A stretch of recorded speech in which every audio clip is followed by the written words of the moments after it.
Oh, howdy all, grab yourself a beer, it's time for some Path of Exile discussion. Today, a whole lot of information was dropped on the various Atlas Ascendancy trees, as they'll exist in the Echoes of the Atlas expansion.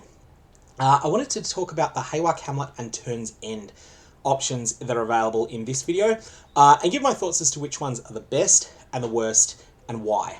So, firstly, let's start with Haewark Hamlet. And here we have a section that's dedicated to Beyond, a section that's dedicated to Essences, a large section dedicated to Harvest, and a large section dedicated to Betrayal. Let's go firstly with the Betrayal section. Betrayal is a powerful mechanic, and if you understand how to optimize the Immortal Syndicate organization board, then you can make a lot of currency in a trade league with it, or in a solo self-found environment, you can generate a lot of specific items from it. That said, these 6 points do not help you very much in that regard. They do not play to the strengths of Betrayal at all. So Focus Investigation is the exception. And I would take this if you are a Betrayal fan.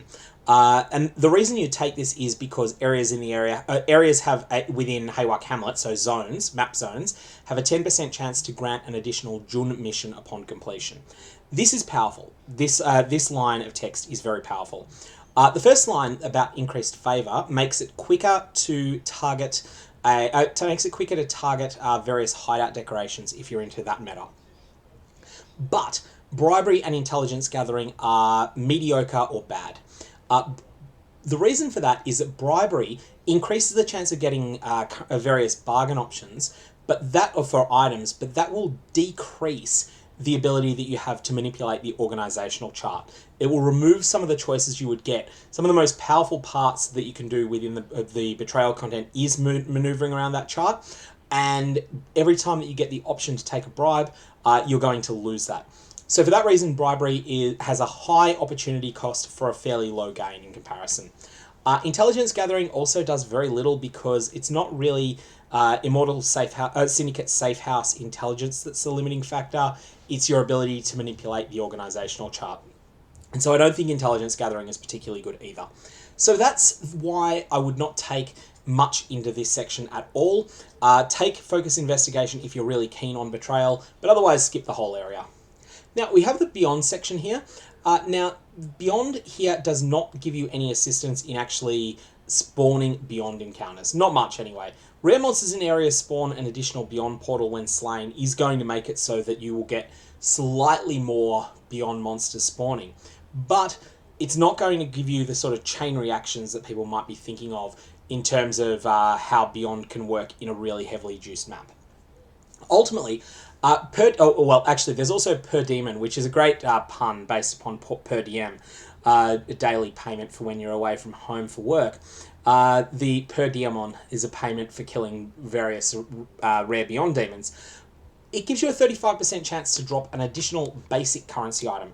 This is a new term added in this league, and a basic currency item is basically a currency item that is not a league specific, so it's something that can drop in the core game. Exalted Orb if you're lucky, Mirror of Calandra if you're staggeringly lucky, but more likely an Orb of Transmutation or an Orb of Alteration or an Orb of Augmentation or something like that, one of the common ones. We don't know whether this includes ID scrolls, we don't know whether it includes portal scrolls, we don't know whether it includes quality currency. And so there's a lot of things at the bottom end of this drop table that we don't know whether or not they're included. If they're not included, so if this is transmutes, alterations, augments, and then the various currency that manipulates rare items, then actually per diemon may do quite a lot in a juiced up Beyond map. We're just going to have to see how that works. Power Hungry is okay as well. So, the situation in which I would take these Beyond sections is if you are someone who is going to the extent of farming fractured maps, fractured fossil duplicates of maps, and you are using the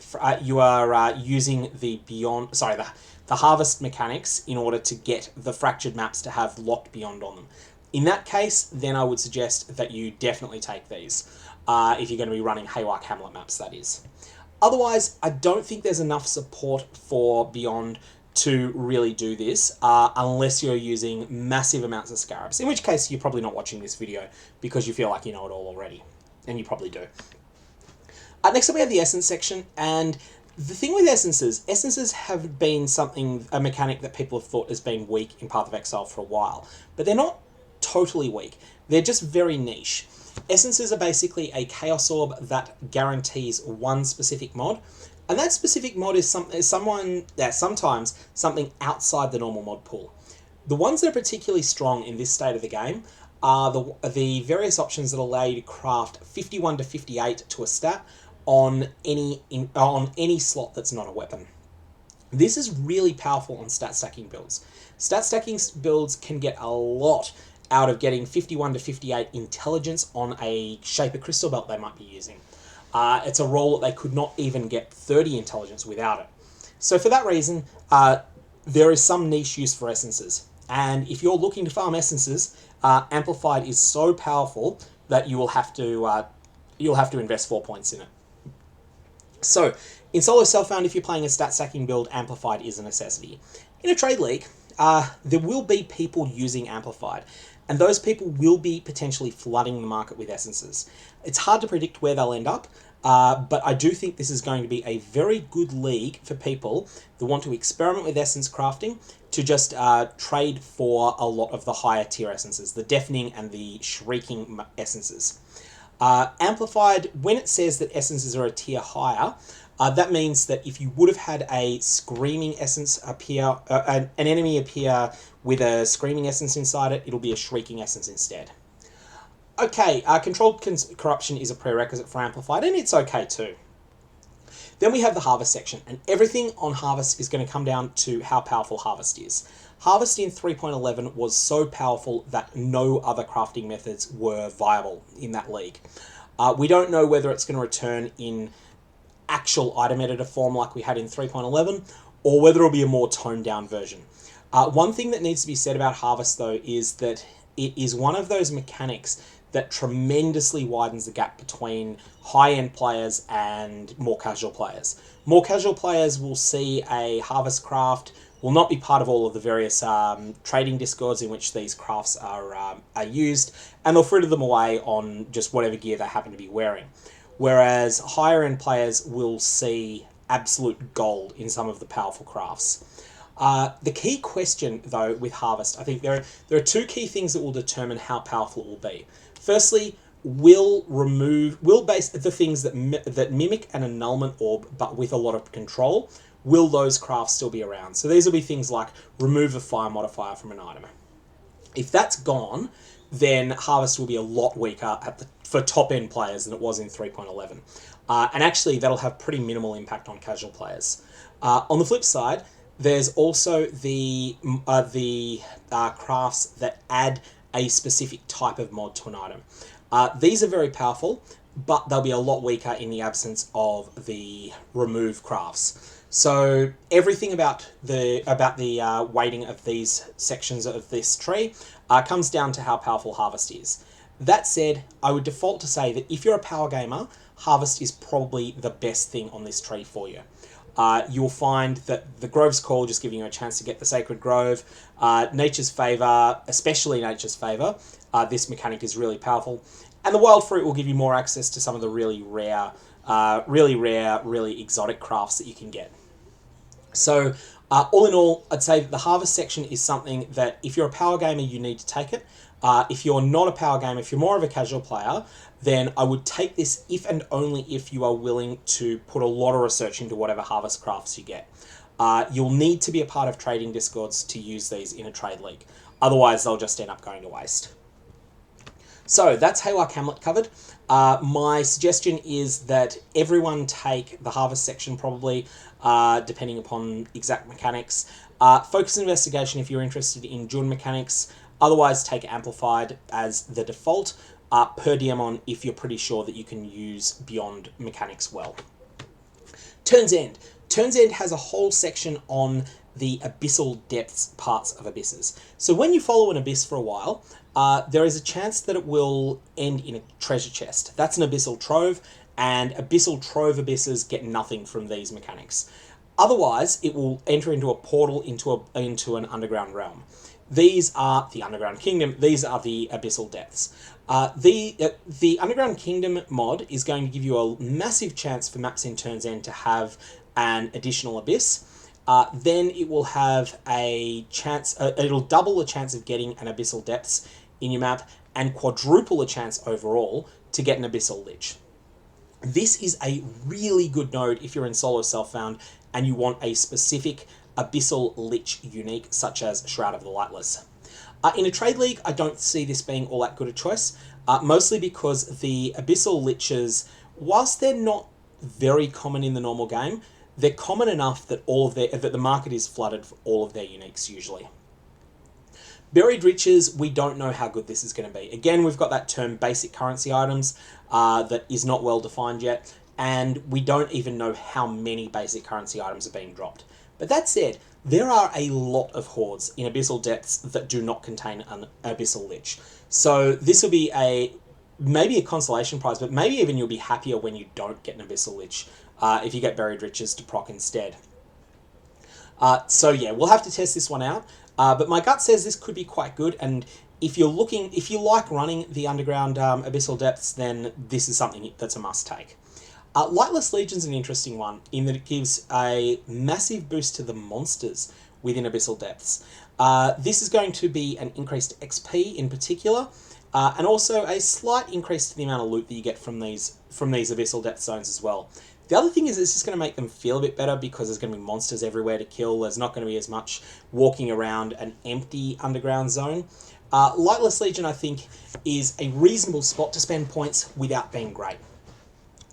Next up, we have the invasion section, and unfortunately, all I can say about the invasion section is that we don't know what a valuable item is yet. So for that reason, I can't really say whether this is a good 4 points or not. It could be the best 4 points on any tree on the Atlas if a valuable item is really good. If it's just solid, then this might just be okay. We're just going to have to find that out. Trespassers, though, can cause areas to have additional invasion boss heirs. So that's plural. That's more than I thought it was going to be at first. And that's quite interesting in tier 14 and higher maps. Going to come back to Delirium in a sec. All I'll say for now is that it's the best thing on... it's possibly the best 6 points on the Atlas, or close to it. Contender for the best 6 points on the Atlas anyway. We'll just duck through the Einhar ones first. Big Game causes you to get a lot more base, which is significant. It doesn't give you any more Einhar missions. It just makes the ones that you've got better. And it means that you're going to be spending all of your Einhar missions in Tirns End. Then you have the upgrade to Great Migration. Great Migration is not yet all that well defined. It says Einhar missions in areas have a 5% chance to replace all monsters with beasts. This is not a one-for-one swap, so we just need to see how this works. It's worded in a pretty similar fashion to the Monstrous Treasure Prophecy, so maybe it means that in a map that would have otherwise had 87 packs of monsters, you have a 5% chance to instead of that 87 packs that totals 1,020 monsters, you might instead get 87 beasts. We don't know yet. We're just going to have to find that out through trial and error. This one I can offer the least information on how good it's going to be. It's up there with exotic goods. You just can't say yet. But Big Game is pretty strong, and so this section is going to be good. The last thing I'll say about this part of Tirns End with Bestiary is that there is the possibility of respecking your Atlas points. There's an orb that allows you to do this that drops with the same frequency as the Exalted Orb throughout the entirety of the game, but that will also be target farmable to some extent from something related to the Maven.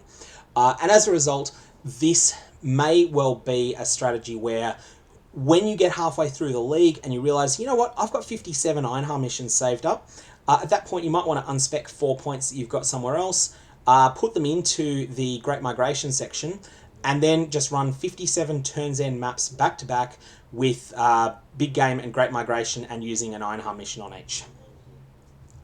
Now we have the big thing, which is the Delirium section. So, that which you seek triples the base chance of having a Mirror of Delirium. Instead of 5%, it'll be 15%.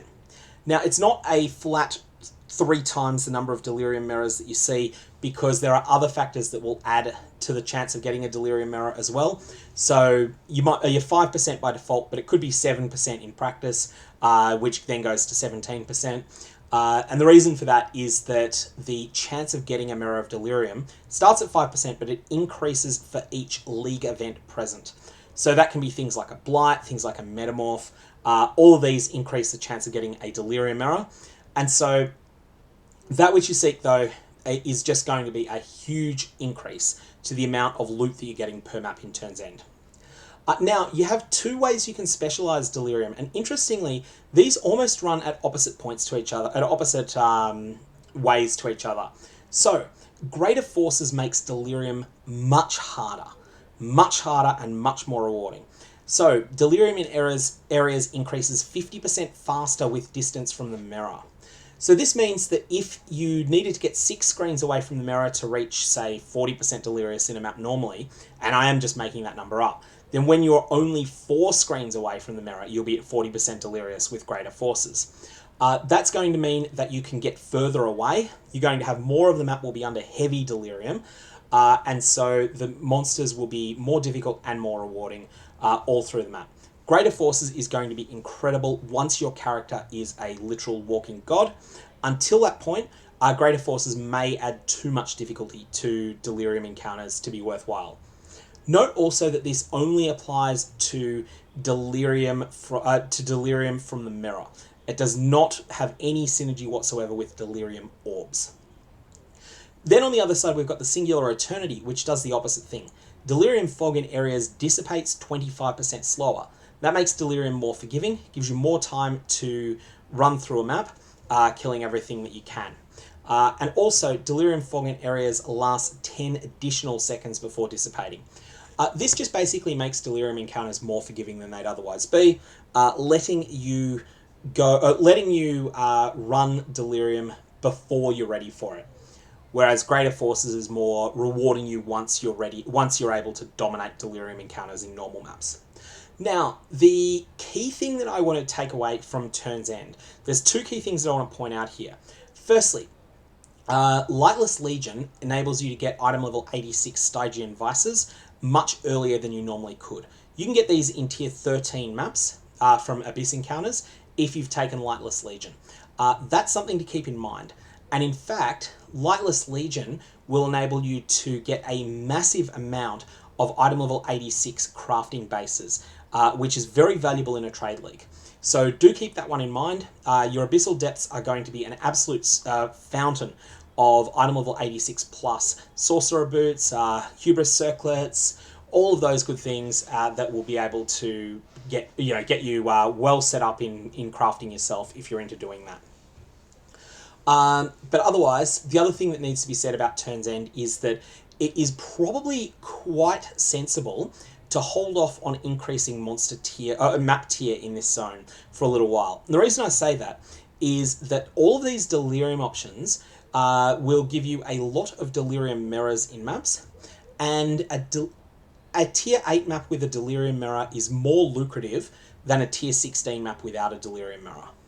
And so you might find that you want to spend longer with only 1 or 2 Watchstones socketed in Tirns End once you've been able to dig deep into the Delirium tree here. So that's a mapping strategy you may want to consider. But that's all I'm going to say on this. If you've got any comments or questions, fire away below. Otherwise, I'll leave it there. I hope you have a good one, and I will put up videos for the other quadrants of the Atlas. So this is the northwest quadrant. We'll do northeast, southeast, and southwest at some point as well.